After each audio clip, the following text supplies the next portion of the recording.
Hello everybody, happy Saturday. Welcome to my channel. My name is Maria and my channel's name is Mosaic Maria.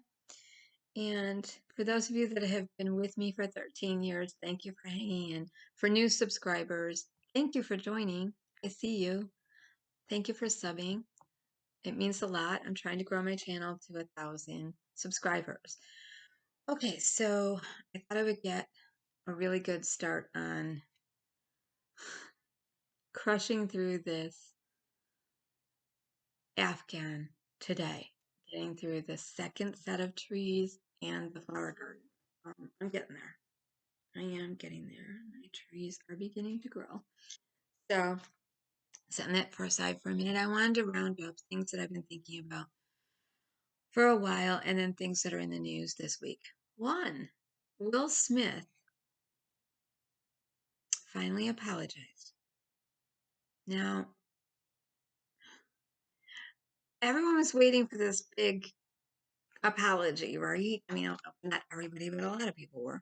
And he also apologized to his fellow actors and people that had to witness that, and the hosts and everyone. But he basically put out a, when you're willing to talk, Chris, I'm here.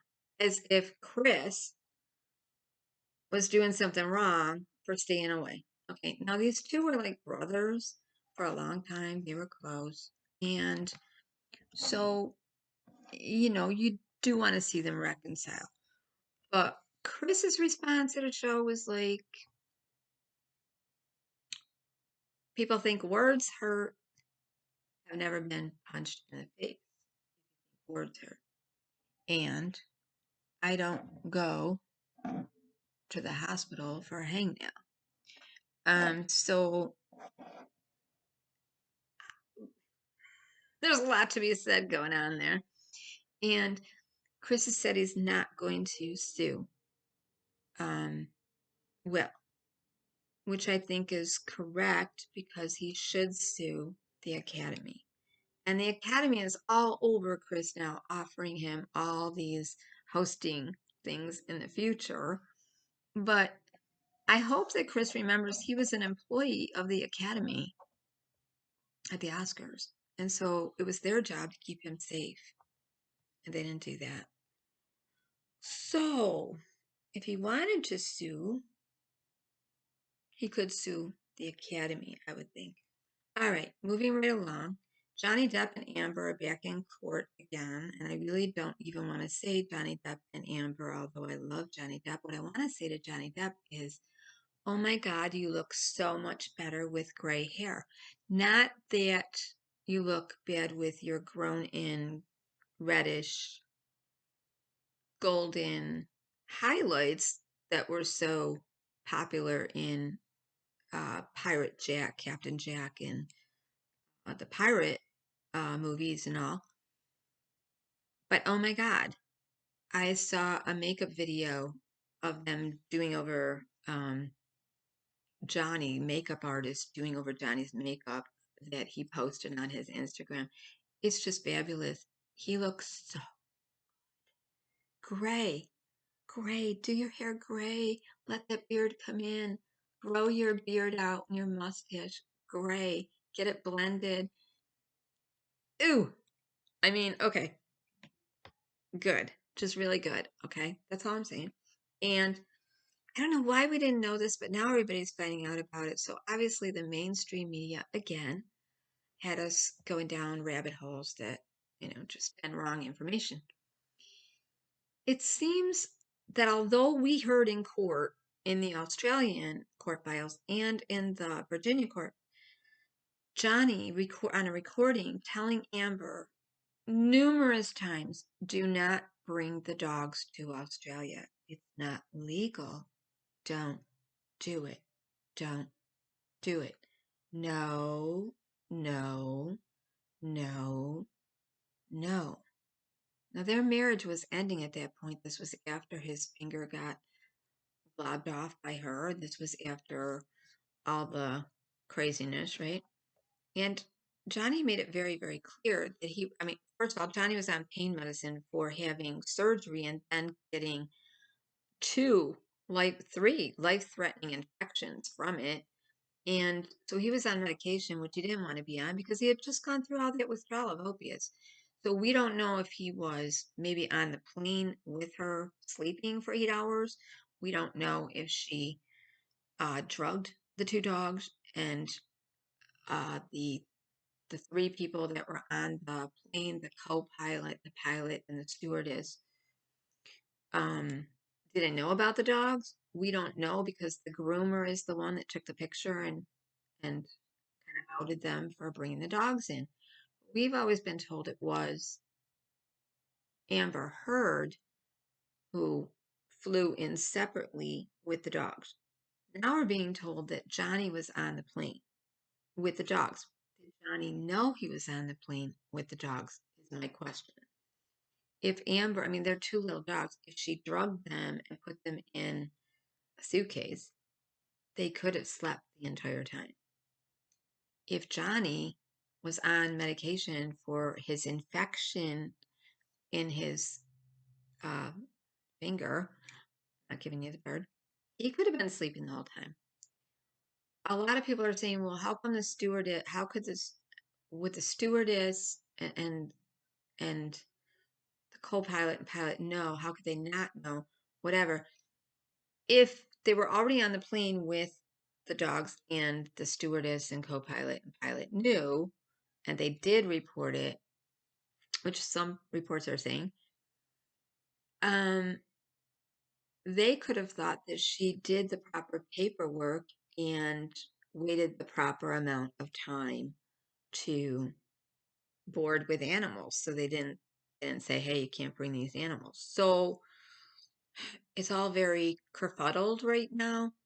And I just hope that now that it's not a problem for Johnny, because we've been hearing Johnny say, don't bring the dogs, don't bring the dogs, don't bring the dogs. Then we see that weird announcement where they both look zombied out. They're saying, don't come to Australia with your dogs.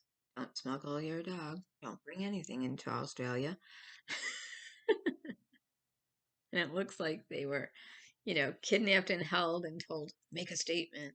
Anyways, so that's what's going on in the news. Brittany Griner is still being held in Russia, as well as Paul Whelan.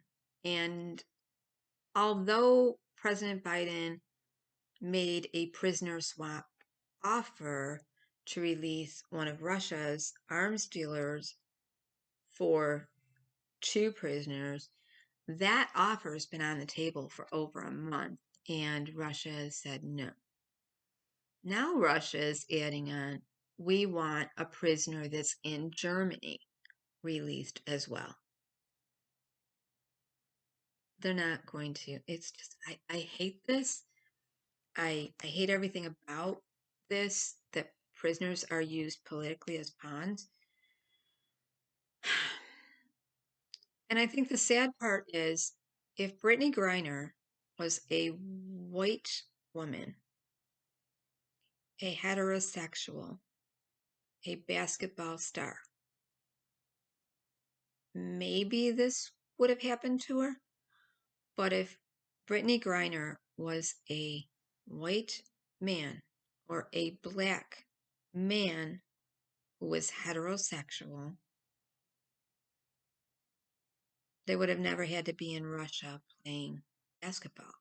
The women's professional team had to go to Russia to play basketball. Men don't have to do that. They don't. And I do think it's because she's a black woman. She's popular. She's gay. And she's a woman. So I think they're going to, sadly, I think they're going to maybe make a deal to release Paul Whelan and hold on to Brittany Griner, because there's so much more of a populace that is saying free Brittany Griner. Yeah, that's what I pray every day, that she get released and that she stays safe. She is in a 7-foot cell. She's 6'8", and I believe a quarter or a half. And if you see her, she has to duck her head to get into the cell. And she really kind of has to stoop her shoulders over to stand up and then sit on her cot or lay down or sit on the floor. Her cot is not an accommodation that even follows the Geneva law.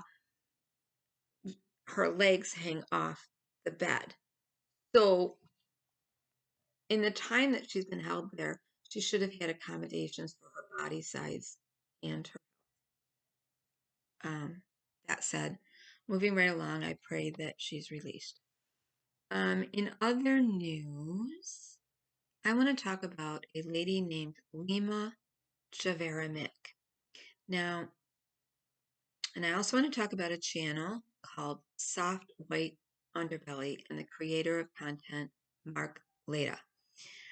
I fell in love with this channel about 2.5 years ago. I started following Soft White Underbelly and watching all of Mark's videos. Mark is a photographer. He's been a photographer since he was 14. He explains all this in his introduction. And he basically worked for corporate America for most of his life, doing photography for the advertisements we see and then we buy. And at some point in his life, he felt like, I have a skill. I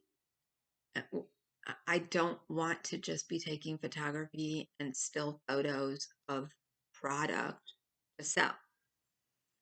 So we looked at what he could use his photography and his skills for, and he decided he was going to go out and take still photos of real people in every situation, real people in black and white still photos, and then bring them in and interview them. And they're on Skid Row. His studio is on Skid Row. So a lot of people, and the homeless are right outside of his door. And he has given thousands and thousands of dollars to the homeless people that are there just waiting for him. He has clothed them. He has fed them. He has given them rides to get paperwork to their parole officer. He's done whatever he can. And then they come into the studio and he gives them suggestions like, have you gone for a job? Have you thought about going into treatment? Do you have someone in your family you can reach out to? He's just been a really interesting character that ended up doing his work in an area where there are a lot of homeless people that would be considered undesirables, people that have robbed people, murdered people, gotten let out of jail and had nowhere to go, been mental health dumped, and that's when mental health insurance companies say, okay, you've been here 7 days, that's all we cover. You're out on the streets. You've been here 30 days, you're out on the streets. 21 days, out on the streets. So there's incarceration dumping that goes on everywhere, not just in California, but everywhere. But it's really bad in California at Skid Row. It's really bad. So he's been doing these interviews with people that I'm going to call them ladies that work and men that work that prostitute themselves to get drugs and to get food. People that eat food out of the dumpster, people that live on the streets. He's bought tarps for them and tents, and he's done what he can, respecting their privacy, that they have a reason for being on the street and they don't want to be sheltered. Okay. Every community has people that you cannot bring into a system of a closed box. And I know this because in 1987 through 1991, I worked in a program for Catholic Family Center here in Rochester, New York. It was a pilot tripod program. It had three, we were given 3 years to work it and 3 case managers. And we had to come up with the funding. We had to come up with grants. We had to find the population. We had to find the needs, landlords that would work with us, legal aid that would work with us, doctors that would work with us, everything. And that program went out and talked to chronically homeless people and got to the root of the problem by case management. What's going on? Just what's happening? Why do you keep ending up homeless? Is it the drug that's calling you back out on the street? Is it the rules and regs of an apartment or a house?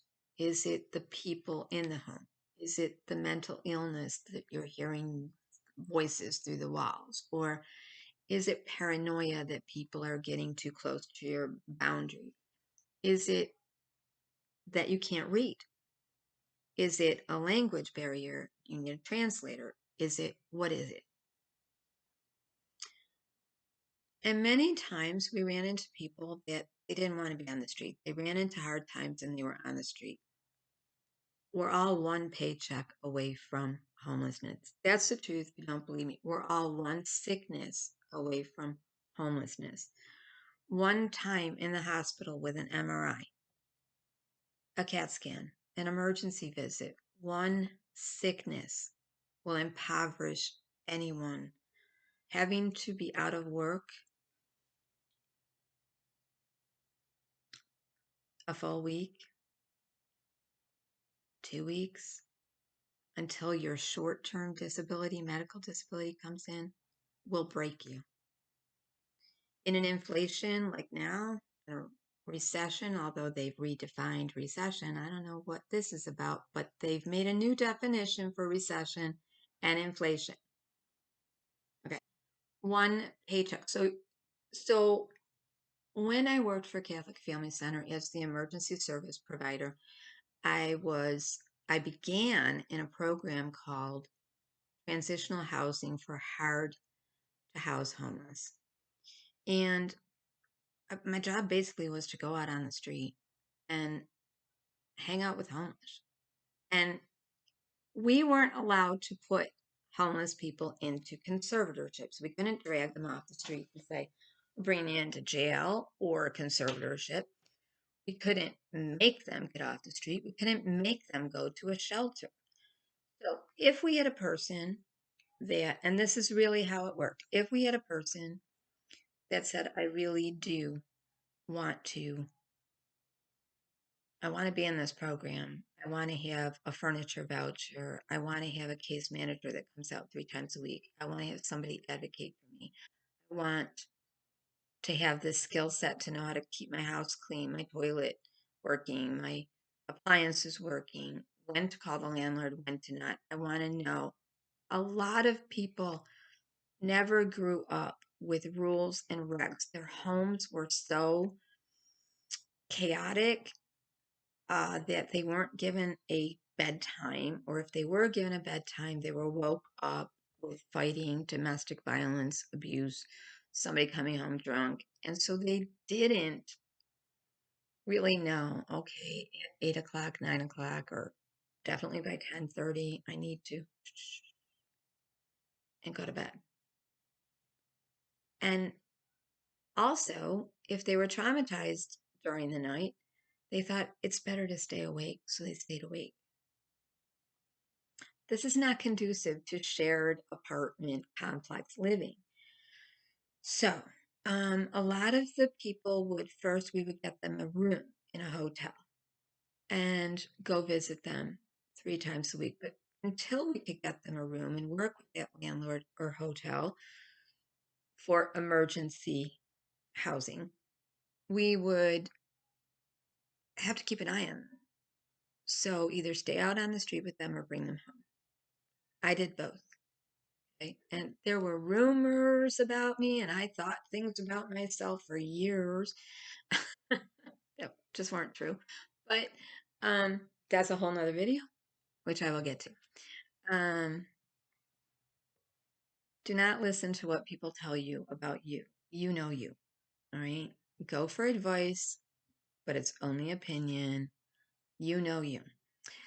So anyways, so just like you know you, I know me, nobody can tell a person to get treatment for drug addiction or substance usage dependence. Nobody can make a person get to step one where they admit they're helpless and they need help. Okay? I don't care if you follow the 12 steps or no steps. Step one is knowing you want to get better. If you want to spiritualize it, we can go back to the good book of the Bible where Jesus asks the lame man who was laying there waiting for somebody to heal him, do you want to be made whole? Do you want to be made whole? And the man says, yes. And he says, then pick up your sick bed and follow me. Okay, so there's an action involved. If you pick up a person and you bring them into shelter and they don't want to be there, or you pick up a person and you bring them into rehab or jail, or a judge says, okay, you did this and that, you assaulted somebody, you act in disorderly conduct, throw you in jail, and then we're going to mandate you to a treatment center. If you look at it statistically, it doesn't usually work. They end up using again and back in rehab, back on the streets. But when a person has that revelatory moment and they know, I want to get better, I want to have a home, I need shelter, I can't keep living this way, and they make the decision, that's when it should happen. So we never forced anyone to come into shelter. Now, there were times that there were cold sweeps and heat sweeps where even then, where it would be so dangerous to be out in the cold, people would get frostbite.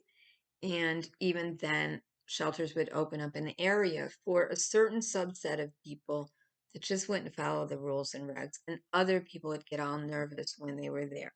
These were the mentally ill, the ones that just wouldn't shut up, talking to themselves, yelling at everyone, not knowing any boundaries, that kind of thing.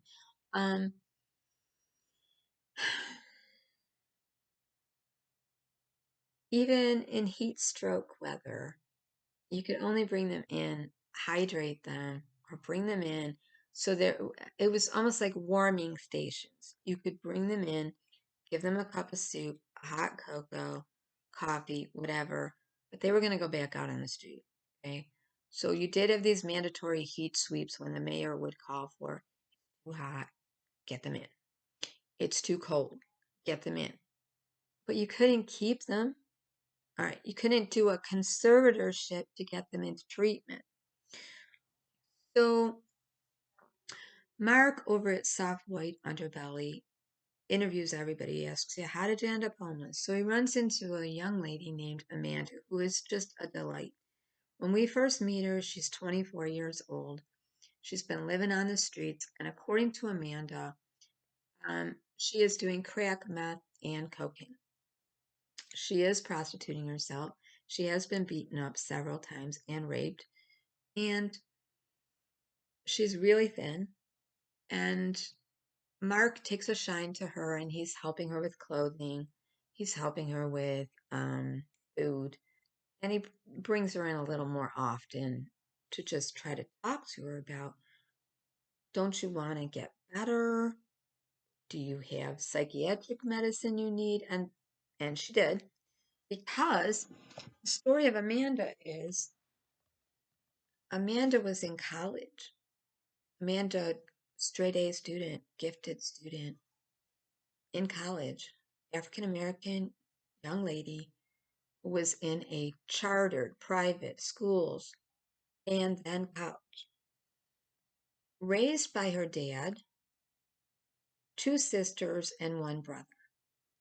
Now, according to Amanda, when she's in the throes of drug taking, um, she's acting very schizophrenic, and her father says that he was going to the same college she was for sociology, so he would check in on his daughter.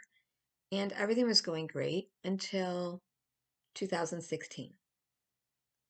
She just started not being around, hanging around a certain subset of friends he didn't know, disappearing, not showing up for class, kind of putting him off. If he did give her money, it was gone.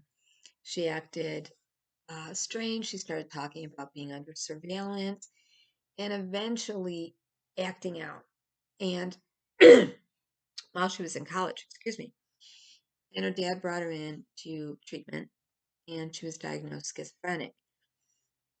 Now, we don't know which came first, the chicken or the egg, because a lot of people that are using crack, cocaine, and meth will appear schizophrenic. So it could be induced schizophrenia from the drugs, or a person could truly be having an onset of schizophrenia and then start self-medicating with the drugs.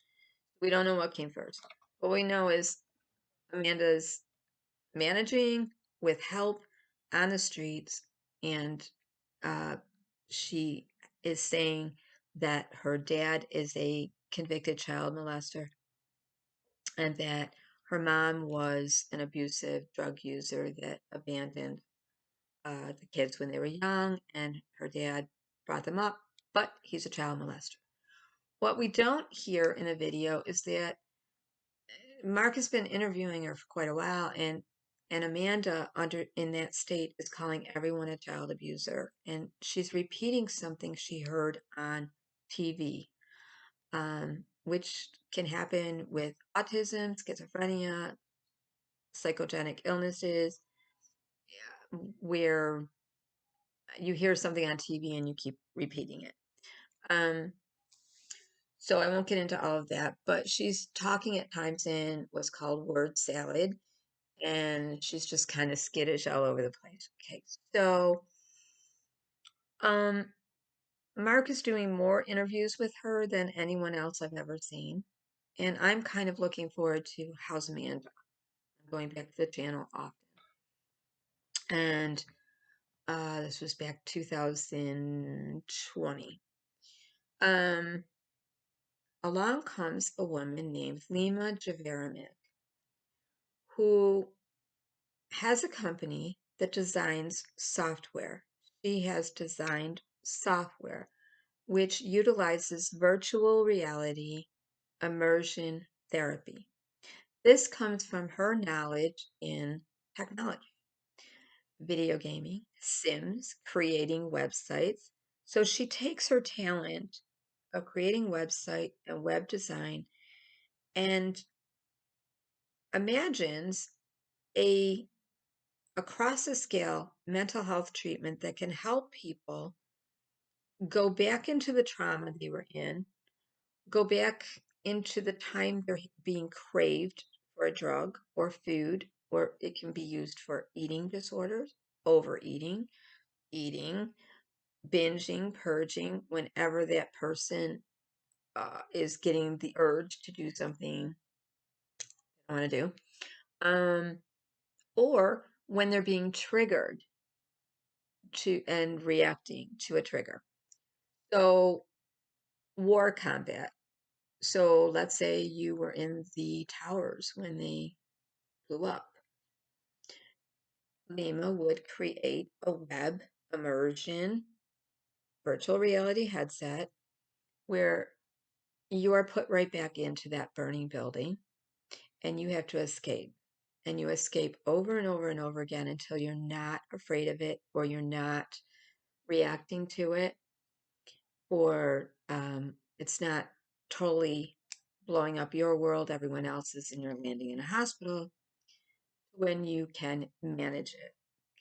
So she starts up several companies, Starlist.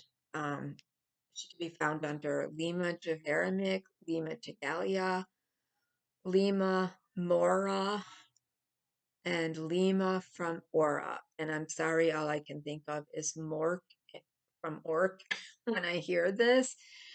She's a beautiful lady, very intelligent, and her passion is she has two younger sisters who are identical twins, who have a very well-sized creator content channel out here, who were creating YouTubes. Now, her backstory is to Mark that her and her sisters grew up in a very abusive household. That um, they that by the age of 5, she knew everything that was going on and paid attention until teen years. And how it affected her was she fell in with the wrong crowd, rowdy teenager, that kind of thing. But that her sisters, who are twin sisters and they're beautiful, kind of like flew through childhood and never had any memory of, they acted like nothing bad happened. They were 3, she was 5. Okay. Until they were in their 20s. Suddenly, when her twin identical sisters were in their 20s, they both, at the same time, started hearing voices. Identical twins started hearing voices. Later, she'll tell us in videos that her twin sisters, at the same time, were both having pseudo seizures. So this starts the journey of not only Lima, but her sisters going in and out of mental health and getting many diagnoses: bipolar, schizophrenia, schizoaffective disorder, eating disorders, all post-traumatic stress, everything. And they're given over and over again a cocktail of drugs.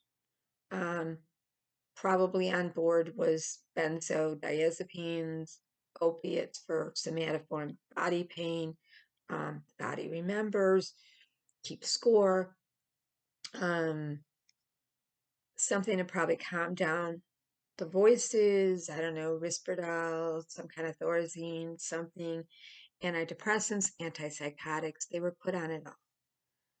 And then put into treatment for only a short amount of time because that's what insurance would cover. And then they wouldn't have the money for the medication.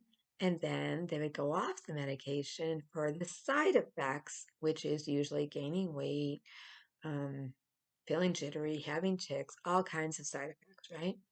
So it was a constant battle. They would have to stay out of treatment for so long, go into treatment, revolving door.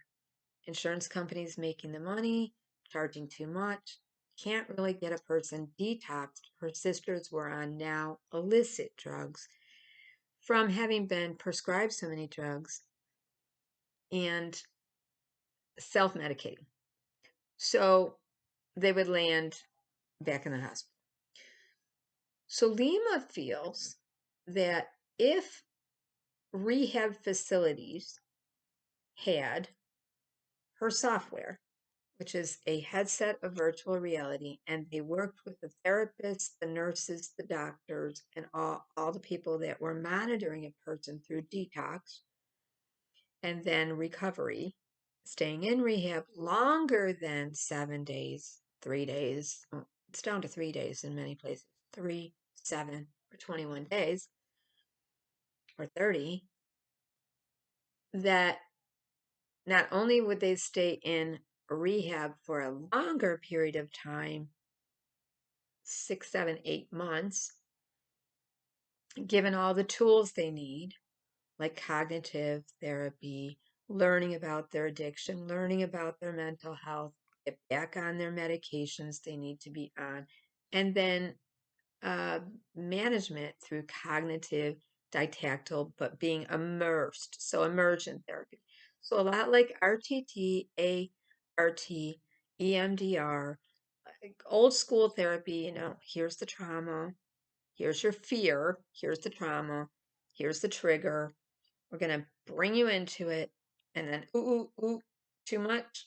Here's the comfort, here's the relief. You're okay now. You did good. All right, we're going to do that again.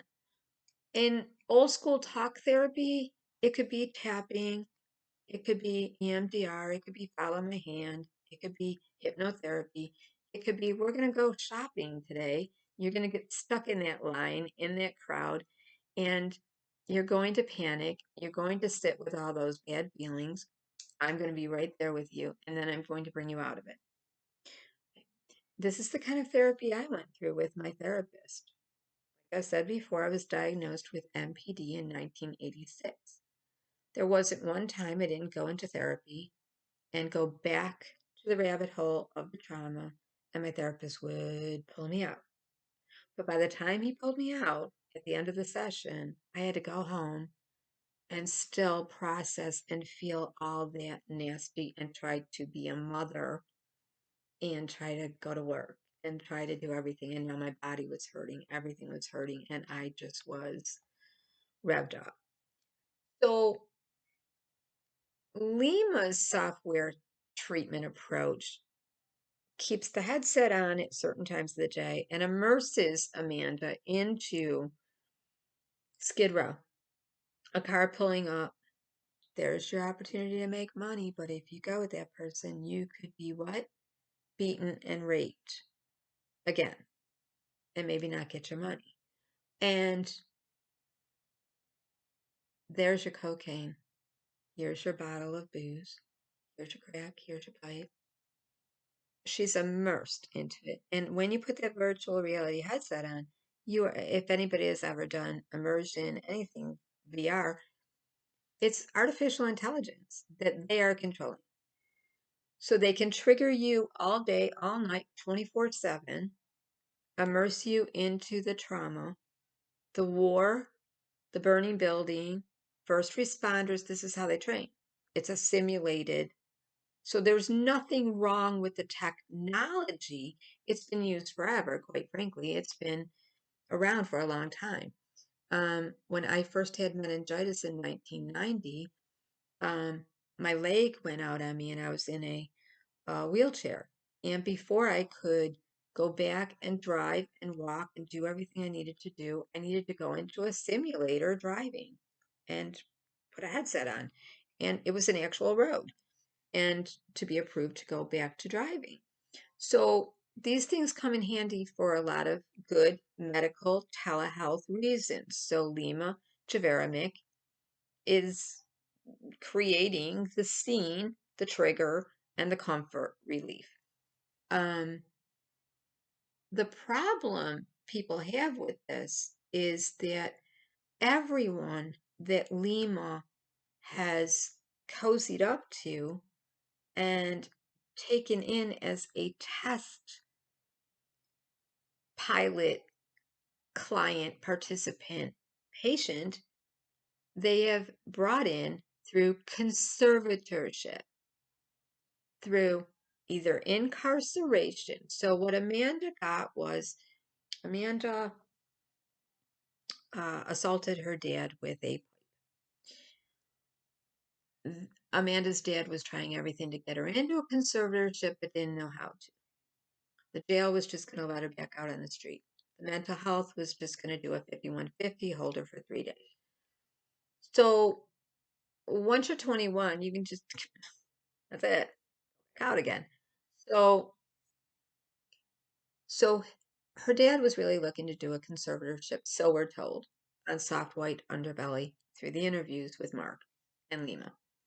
And the dad is showing up and hitting the streets and moving actually to where he knows Amanda's hanging out and showing up with clothes and shoes and a bra and just it's a because Amanda shows up with no bra on and like all I could say is osh bagosh kind of overalls with nothing on or no underwear or whatever, and she's becoming very combative because she's paranoid. So when people try to put her in a car, she starts kicking out windows. She wants to get free because she knows her dad's trying to put her in a conservatorship. Okay, so Mark comes to her and says, I met this woman, this tells her all about the VR reality. Amanda makes it very clear, I don't want no person my age talking to me in my head in a video game. No. Now, when we see her, she is on drugs. And so she sounds, and she's missing some teeth from being beaten up. So she sounds kooky. But she's very clearly articulating that She doesn't want nobody video gaming and controlling her thoughts and putting thoughts in her head. No. Okay. Short time later, Lima shows up on the channel again and says, if your viewers want to pick a person they want to help and fund with a GoFundMe, that will pay for all the treatment for that person. And then we can go to scientists and insurance companies and show them how, if they use the virtual reality headset, how many people could get healed and whole and 100% cured. This is the claim, 100% cured of addiction and mental illness by doing this headset immersion reality. Viewers, of course, pick Amanda because she's the most, everybody's falling in love with her on the channel.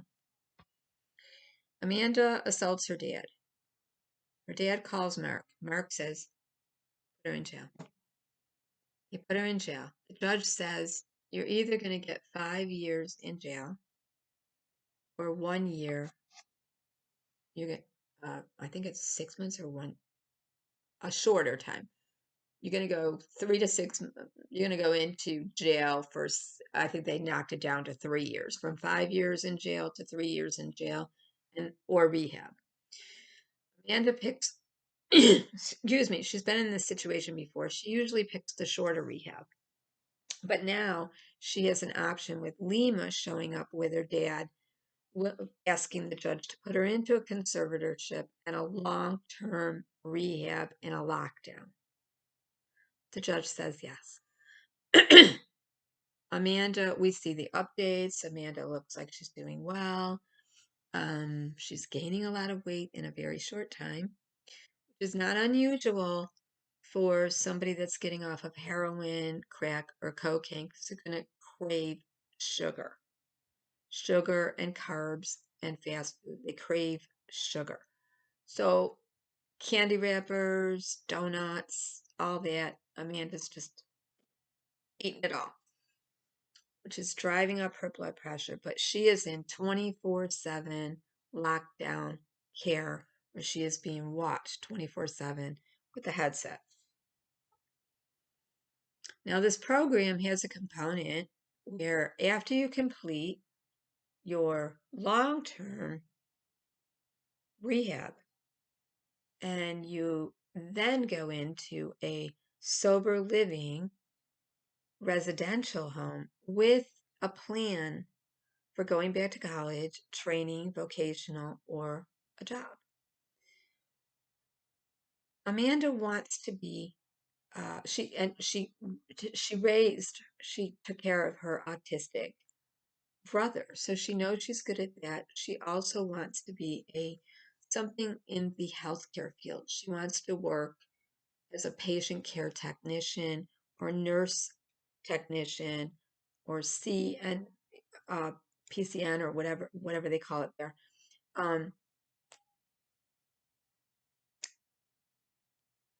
PCT, PCA, she wants some kind of job where she's helping people with mental illness or in recovery for addictions.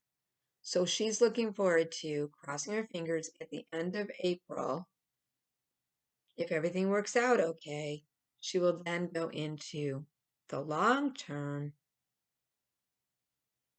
sober living residential treatment. So Lima's gotten her this far into her treatment facility, which they have edited out the name of, but is Desert Dream. It's in Nevada. It's Desert Hope or Dream. I'll look it up. Facility. Now, there are other people in this facility, residents, but they're only doing the VR reality immersion on Amanda, okay, where people are supposed to be monitoring her blood pressure, her heart rate, what she eats, exercise, everything, much like you would an astronaut. This technology is not new, it's been around. When astronauts go into the space shuttle, they monitor them. They monitor them if they pee, they monitor them if their blood pressure, if they got a fever, everything. They can see it And they've been in simulators, so they know immersion, how to be in that aircraft, right? And be weightless and all that. So this is what Amanda experiences. It's, okay, we're going to put you back on Skid Row. We're going to trigger you. We're going to trigger you again. We're going to put you back in the temptation. Blah, blah, blah, blah, blah. Now, Amanda goes in having no seizure disorder, no brain trauma that they know of.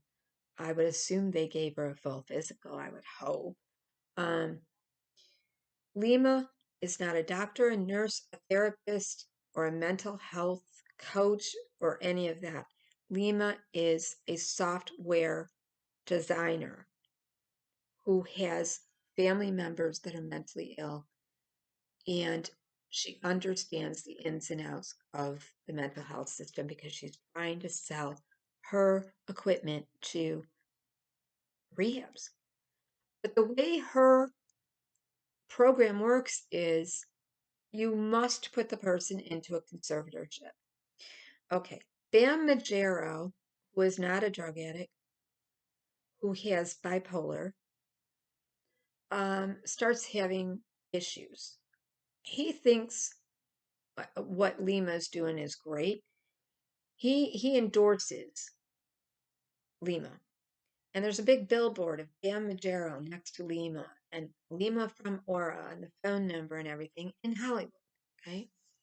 So she starts going around celebrities, but she also wants to get everyday people. So she goes to Mark, soft white underbelly, finds Amanda. Okay, so far, Lima has been involved in Bam Majero's conservatorship for bipolar. That Nikki, his wife or life partner, significant other for years, and mother wanted him to be in. He wasn't homeless. He wasn't on the streets. He wasn't causing any problem. He was in his home. Police came in, took him away, put him in a conservatorship. He was bipolar. He wasn't on his medication. Okay. Amanda, 8 months in, she comes to the end of the road of Lima's facility software, which she's negotiated with these facilities, and they're all around. They're in Florida. They're like little resorts. There's basketball, there's pool, there's a big beautiful room, there's a dining room. They're not like hospitals, little cubic cells. Okay, so this is the sell point: is you're going to get to go to Las Vegas, Nevada, or Florida, or here or there in a big, beautiful house, and you'll be having a big room, and it'll be like your own apartment, and then you'll get together and meet for group, talk to other people that are struggling with addictions, take classes, learn, have one-on-one therapy, but most important, you're going to do that headset to get that trigger, not a fear anymore. That trauma is never going to bother you again. That when it comes up, you're going to know how to manage it. That addiction is never going to call your name again. We're not going to have you chronically addicted. And I agree with that. But I agree with when I believe in it in an iatrogenic way, that when profiteer rehabs are toting addiction as a disease model that they're going to have for the rest of their life. Many times, a person that's dependent on a substance will go into rehab, and all of the staff will convince them, you'll be back. We'll be waiting for you. We will see you. This is not going away. What Lima is saying, and I don't agree with that, because it's a daily choice, and it can go away. But what Lima is saying is, we're going to make it go away 100%. We're going to put you in lockdown. We're going to make those cravings go away. We're going to immerse you so much, desensitize you, that you're not going to want it. Well, Amanda dies about 3 days before she's supposed to go to the next step. I don't really think they had a discharge. I've gone over this in my head. I've watched many videos about this. People are investigating it all over. I don't think they were able to get her to the next step. And I think she knew that. The last time we see her on Mark's channel, she's like, yep, 7.5 months. I find out at the end of April. I really want to be a nurse. I really want to, okay. Much bigger. Lima talks about how she's overeating a lot. They're trying to get that in control. If she's being watched 24/7 with virtual reality and triggers and cravings, I don't understand why that wasn't a program that was designed like, okay, you see that donut, you're not going to eat that donut right now. It's going to drive up your blood pressure. It's going to make you fat. It's going to hurt your liver, whatever. My question to Lima has been over and over again. If Amanda, was being watched 24/7 under your care with a staff that was skilled to check on Amanda and be able to see how she was doing and track her heart rate, her pulse, everything. How was she found dead 9 hours later, overnight, after 9 hours of not being checked, with foam coming out of her mouth, having had a seizure, with the preliminary toxicology report saying she only took Tylenol, and the actual toxicology report showing she had enough anticonvulsant medication, quadruple the amount that you would give anybody that had seizures, and barbiturates in her system, and cannabis, and enough weed in her room to have a party with the residents, and candy wrappers, soda pop, cake, donuts, and everything else. How is she being watched 24/7 through virtual reality, being monitored? So my question isn't, I'm not against the technology, the software. I think in a controlled setting, once in a while, it can be very useful. It's the same thing you get with other therapeutic models, but you're getting it through technology. As long as you can hit that stop the experience and really get away from it, which they can, fine. But when you're in a lockdown, conservatorship, somebody has control over you and you can't get out, they can trigger you anytime they want. You can press stop the experience, and if somebody's not paying attention, it can keep going. Okay, so she had AFib, a cardiac arrest from AFib, and a seizure.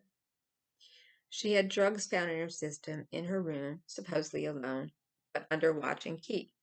But she was at the end of the road of Lima's facility where she made all these gains.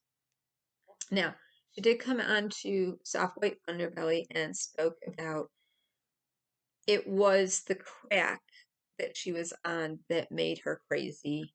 And then she was diagnosed with schizophrenia. And that it was the schizophrenia that made her say that her dad molested her, that her dad was a beautiful man. He never touched her. He was only good to her. He was a good man. Okay.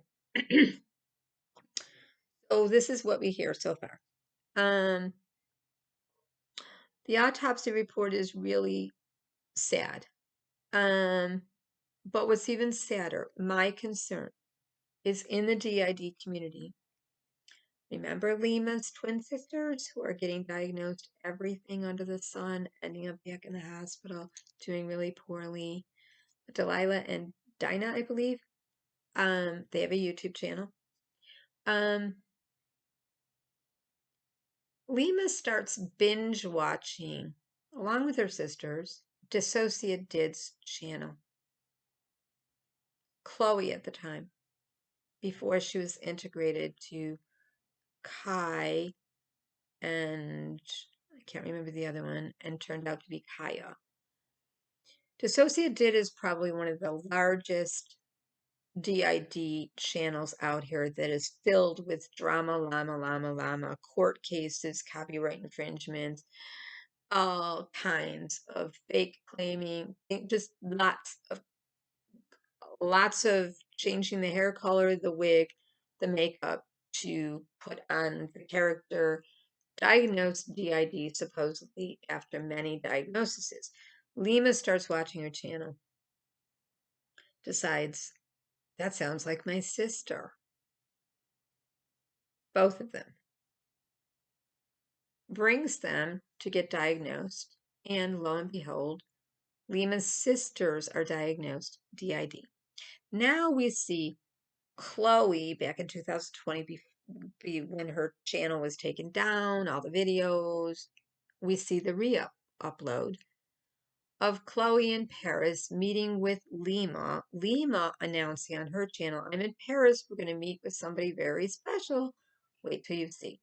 Lima goes on to explain DissociaDID had haters, had a suicide attempt, Chloe doesn't deserve this, hate, I'm sponsoring her channel, I'm funding her, she's endorsing my work, and I can see how this could help people with DID.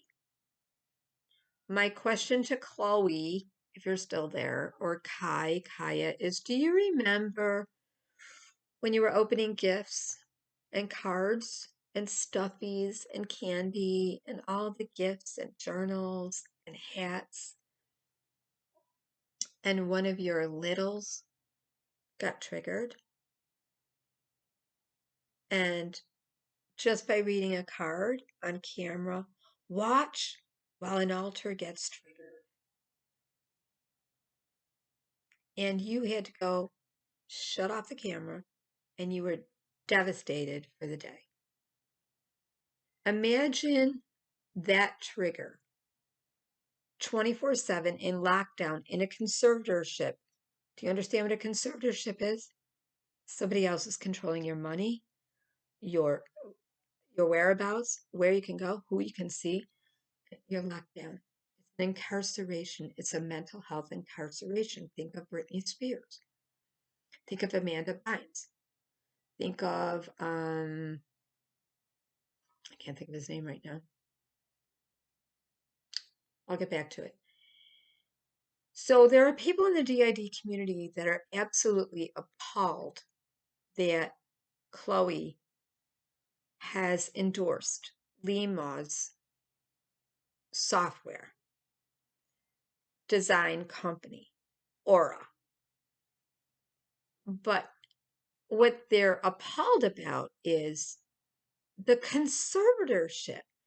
What Chloe has endorsed is that anybody with DID, their family can come along and say, let's do a conservatorship on them, an LPS conservatorship, make them go into a facility, her facility that she works with doctors, put that virtual reality thing on their head. And while we're at it, let's get all the bipolar people and the schizophrenic people and the drug addicted and substance addicted and whatever.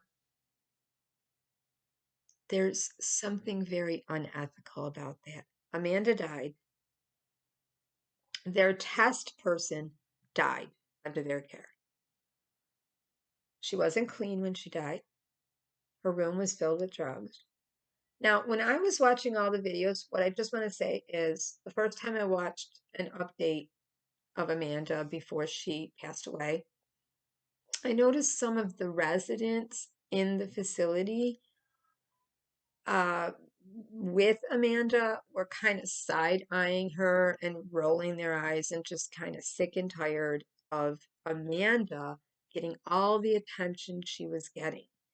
Whenever Lima would show up with the camera and the crew, some of the other residents were like, there goes Amanda again. Oh, here comes Lima again.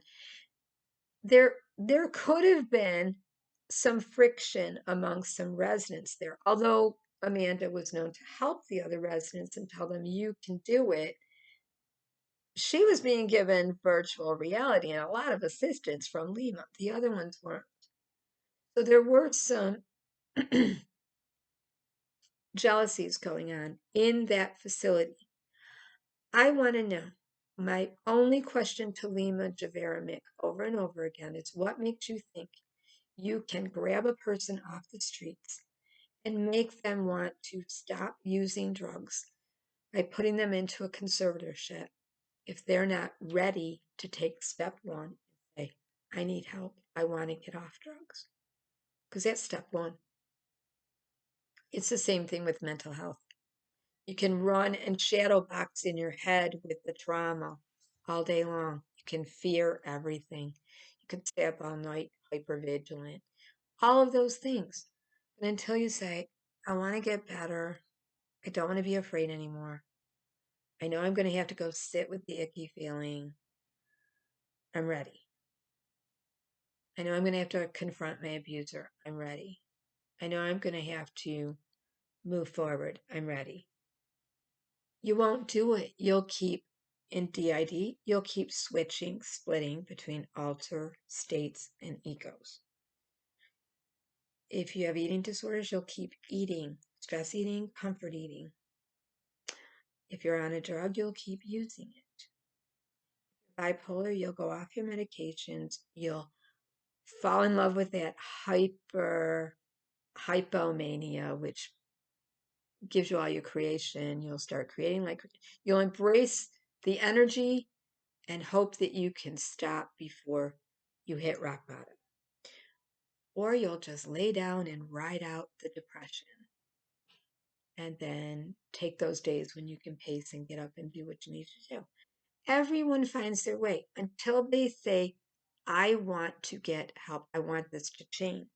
It doesn't happen. Go all the way back to the good book if you're a believer. What was stopping the man that was laying there on his mat sick? Very important question. Do you want to be made whole? Do you want to get better? Okay. Amanda really had no choices. She had 5 years in jail or a short-term rehab, which she knew didn't work for her, or a long-term, beautiful facility, and then a next step. I truly believe they didn't have a plan for the next step, or they ran out of funds for the next step, or they got a denial for the next step, and everybody stopped watching and caring for Amanda. Yeah, that's what I believe. So you can go to Soft White Underbelly, Mark Lada's channel, or you can type in Amanda Robb. The other channels I want you to go to understand this is BJ Investigates. She has investigated all conservatorships and she's a lawyer. I first met her on Andy Signor's channel, Popcorn Planet. She was a surprise witness in the court case of Brittany, Free Brittany. She did a lot of work. She broke it all down for us. And then she went on to her specialty to go look at all abuse in conservatorships and being a mental health advocate. So she investigated Bam Majero's conservatorship, Hank Williams Jr., his son, his conservatorship, Amanda Bynes, and she went to court too for that one, and Amanda's, and so many more that she's looking into. So I've featured them on my channels, all these people. Andy Signor, Popcorn Planet, Steph the Alter Nerd is often on there. It's Kim is often on that channel. And definitely Surprise Witness, BJ Investigates.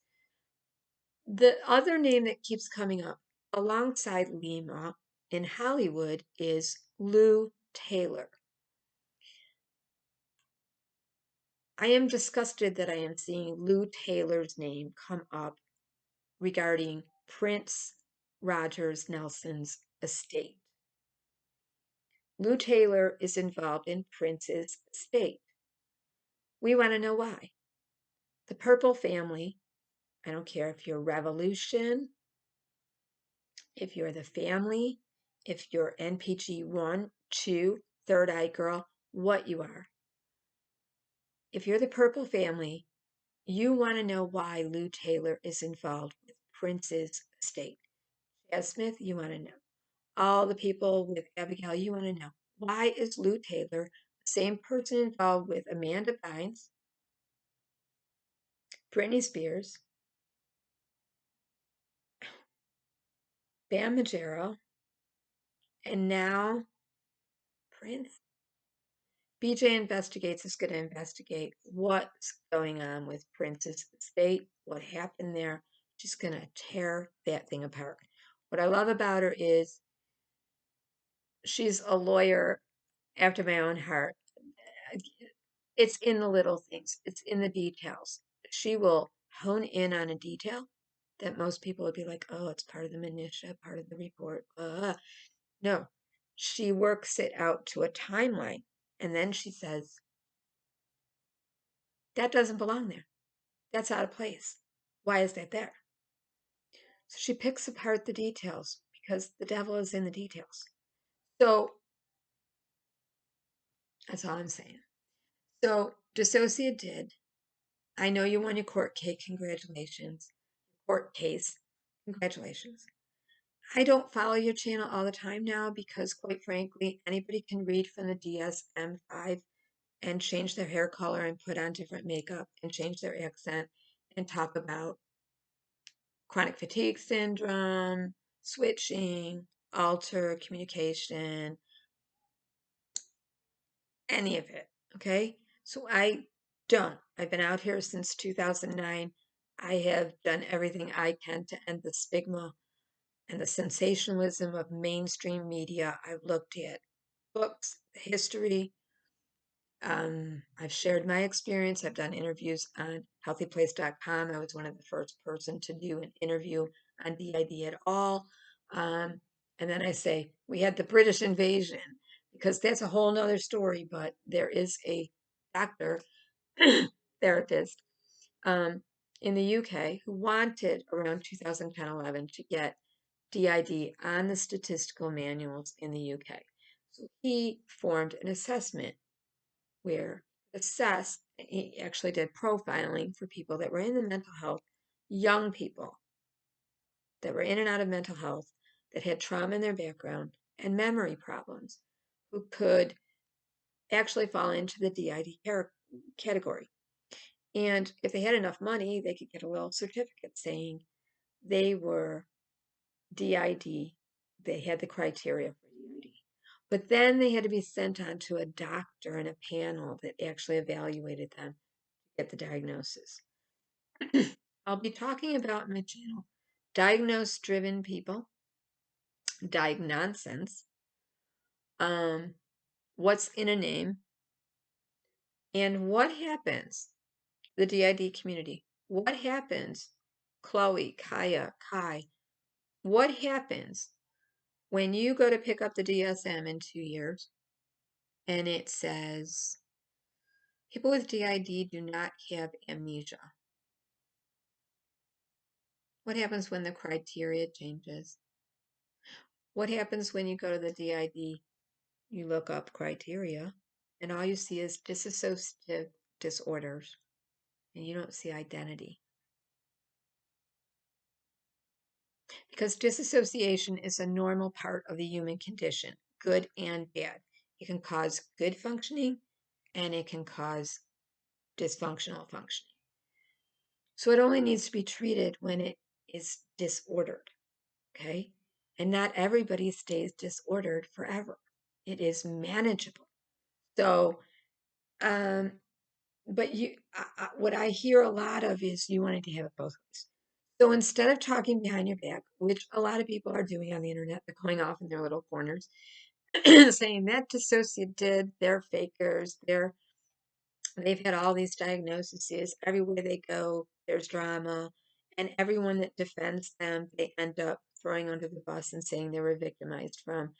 I'm not doing that. I'm coming to your face, Chloe, and I'm asking you, what are you going to do in a couple years when lobbyists and doctors have decided there is no such thing as DID. There's just dissociative disorders. Other specified dissociative disorders, or DDNOS, what it used to be called, dissociative disorders not otherwise specified, because disassociation goes with every mental health illness and every drug you take. So if you were diagnosed while you were on medication for your chronic fatigue syndrome, if you were on an Ambien, if you were on Klonopin, if you were on Xanax, if you were on Ativan, if you were on anything, DID cannot be diagnosed. It's in the exclusion of all medication. Nothing. So what I see is, I worry for you because everyone that Lima has gotten close with has ended up in a conservatorship in one of her treatment facilities using VR to re-traumatize them, trigger them, and immerse them into their trauma. You don't ever want to talk about your trauma. If somebody even, you've told people what your triggers are, and if somebody even writes something innocently in a Christmas card that triggers you, you are telling everyone off, telling everyone they did that deliberately. You're just a mess for days. I want you to imagine a person in 24-hour lockdown, conservatorship, incarcerated mentally, controlled, away from everyone they know, away from all their comforts, being triggered, and they can't control it because you can hit the stop the experience. Just like somebody can yell their safe word when they're arguing or having kinky sex or whatever. And that don't mean, like Johnny Depp and Amber, couch, couch. Did Johnny go to the couch? I don't. That was their safe word for when they were fighting and it was getting too much, and she was going to get physically, or he was going to get physically. Couch, go sit on the couch. I'm out. Um, you don't get to do that with a 24-hour conservatorship. You just don't get to do that. Okay, so when I came out here in 2009, I encouraged everyone with DID, MPD from back in the day when it was called that, to share their unique experiences and awareness. We have to understand this is media. So if we're angry at the media, the mass main media, or distorting our experience and adding and perpetuating the stigma and adding to the legends, the folklore, and the demonology and criminology of what we're shown, from Sybil to, well, Three Faces of Eve wasn't that bad, really, from Sybil to uh, uh, uh, a million Lifetime TV movies, primetime talk show junket, Dog and Pony Show, Circus Show, Sally Jesse Raphael, Morby Povich, Donnie, Oprah, all the horror stories and the circus that follows on all of these shows, on all of these depictions, and you really want to end the stigma, then you have to become the media you want people to see out here. You have to become the media. And all you have done, although your content is very scripted and it comes off well, and you give good content, nobody should be getting their content from a YouTuber creator. Lima should not be coming to your channel, binge watching it, and saying, that's what's wrong with my sisters, my twin sisters. Let me go get them diagnosed and see, reevaluated. And now, oh, I would have never known my sisters had DID had I not binge watched DissociaDID's channel and love bombed you, and you fell right into it. And now you're endorsing her without realizing what she's really saying is, we want to take you out of your situation. You got disability, you got SSI, no worries, we'll take it.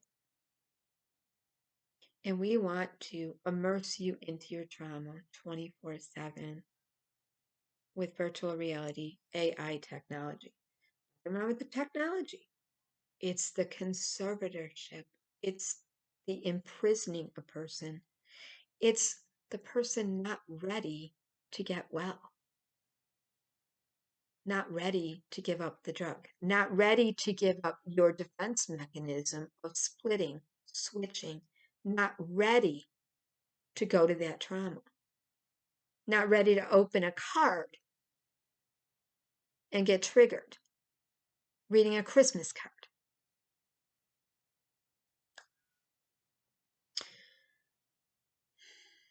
I don't want to hate on anybody. Life's too short. It doesn't do any good. I'm not a hater. I'm a truth seeker. And I don't believe in going behind people's backs. There are many people in many chat rooms all over and making videos about DissociaDID. What happened with brain did? Didn't that happen with entropy system? Didn't that happen with multiplicity in me? Didn't that happen with Team Pinata? Okay, we don't have to call Mr. Sergio Mr. Pizza anymore because DissociaDID won her court case. But there's probably going to be more appeals from him, so she's still going to need money. Okay. And God help anybody that hates on DissociaDID or is thought to be a hater who disagrees, because there's an army of people that will come to her defense. There is not one sole person out here that can tell you what DID is or isn't, or how it looks, or how integration looks, or what will work for you. But endorsing for cure for mental health and trauma and triggers, Lima's, I want to say her procedure to get people into facilities is what's wrong. Not the technology, the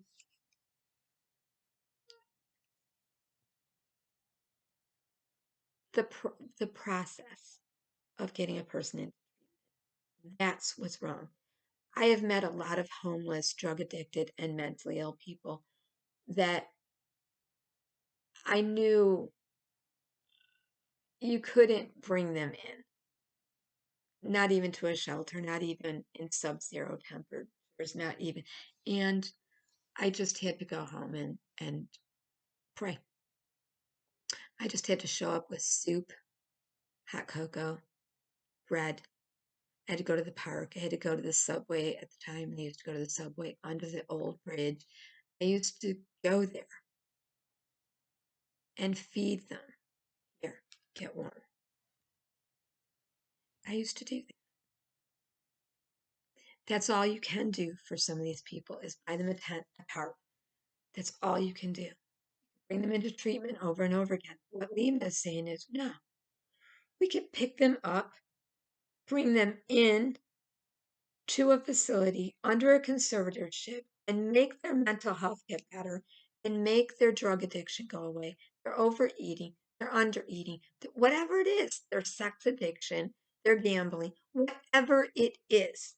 It is very interesting technology, but not to be done against a person's will with go to jail for first it was 5 years, then it was 3 years, or go to short-term rehab, or go to this long-term, resort facility where you're going to get a little video game that you're going to play with and tools.